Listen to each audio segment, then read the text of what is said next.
ഒരു എഴുത്തും വായനയും അറിയാത്ത അമ്മമ്മയാണ്. സ്കൂളിൽ പോയിട്ടില്ല. എനിക്ക് മഹാത്ഭുതമാണ് ഇപ്പോഴും. പള്ളിക്കൂടത്ത് പോകാത്തൊരു പ്രായമായ സ്ത്രീക്ക് മഹാഭാരതവും രാമായണവും അറിയാമെന്ന് മാത്രമല്ല, അതിൽ ഓരോ കഥാപാത്രങ്ങളും നൂറിനടുത്തുണ്ടല്ലോ അവരുടെ പരസ്പര ബന്ധം, അതെല്ലാം ലിങ്കെല്ലാം അല്പം പോലും മാറിപ്പോകാതെ കൃത്യമായിട്ട് ഓർത്തു വയ്ക്കാനും പറയാനും എല്ലാം കഴിയുന്നൊരു അത്ഭുതമായിരുന്നു എൻ്റെ അമ്മമ്മ. അമ്മമ്മയ്ക്ക് നിർബന്ധമായിരുന്നു വൈകുന്നേരം ആകുമ്പോഴത്തേക്കും നാമം ചൊല്ലിക്കണം. കളിക്കാനൊക്കെ പോയിട്ട് വരുമ്പോഴത്തേക്ക് നിർബന്ധമായിട്ടും പിടിച്ച് കയ്യും കാലുമെല്ലാം കഴുകിച്ച് ഒരു വിടക്ക് കൊളുത്തി വെച്ച്, ഞങ്ങൾ 3 മക്കളാണ്, അച്ഛൻ്റെ മക്കൾ 3 പേരാണ്, ഞങ്ങളെ അടുത്തിരുത്തിയിട്ട് അമ്മമ്മ പറയും പ്രാർത്ഥന നാമം ജപിക്കാൻ പറയും. രാമനാമം ജപിച്ചുകൊണ്ടിരിക്കുമ്പോഴത്തേക്ക് പെട്ടെന്ന് ഉടനെ ഒരു ട്വിസ്റ്റാണ്. ഓ, ആ കാലം എന്തൊരു കാലമായിരുന്നു.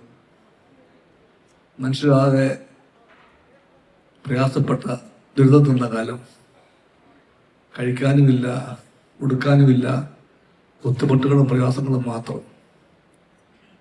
പാവങ്ങൾക്ക് ജീവിക്കാൻ വയ്യാത്ത കാലമായിരുന്നു.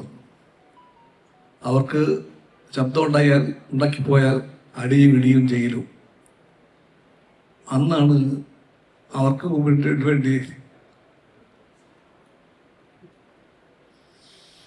എൻ്റെ വിശ്വൻ എന്ന് പറഞ്ഞാൽ അമ്മയുടെ മകനാണ് എൻ്റെ അച്ഛൻ. വിശ്വൻ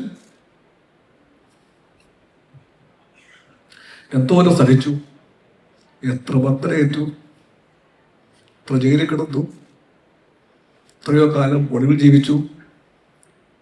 അതൊന്നും മറക്കാൻ പറ്റില്ല എന്നിങ്ങനെ ആ കാലം പറയും. ഞാനന്നാണ് മനസ്സിലാക്കിയത്, ഏതോ ഒരു ശരിക്ക് വേണ്ടിയാണ് എൻ്റെ അച്ഛൻ ഇതൊക്കെ സഹിച്ചത്. അപ്പം ആ ശരി എനിക്കറിയില്ല എന്താണ്, പക്ഷെ ഏതോ ശരിയുള്ളൊരു കത്ത്. ഇത്രയും ത്യാഗം സഹിച്ച് ഒരു മനുഷ്യൻ അടിയും ഇടിയും എല്ലാം കൊള്ളാൻ തയ്യാറായി. പോലീസിനെ നേരിട്ടുകൊണ്ട് തന്നെ ജയിലിൽ കിടന്നും ഒളിവിൽ കഴിഞ്ഞുമെല്ലാം ഒരുപാട് കൊല്ലങ്ങൾ, 1-2 ആഴ്ചയൊന്നുമല്ല, കൊല്ലങ്ങൾ കഴിയാൻ ഒരാൾ തയ്യാറാകണമെങ്കിൽ അതിനകത്ത് എന്തോ ഒരു ശരിയുണ്ട്. എനിക്കപ്പം ശരി അറിയില്ല. എൻ്റെ മനസ്സിലും എൻ്റെ ചേച്ചിയുടെ മനസ്സിലും അനിയൻ്റെ ഉള്ളിലും അന്നുണ്ടായ തോന്നലായിരിക്കും ആ ശരിക്കൊപ്പം നിൽക്കണമെന്ന്.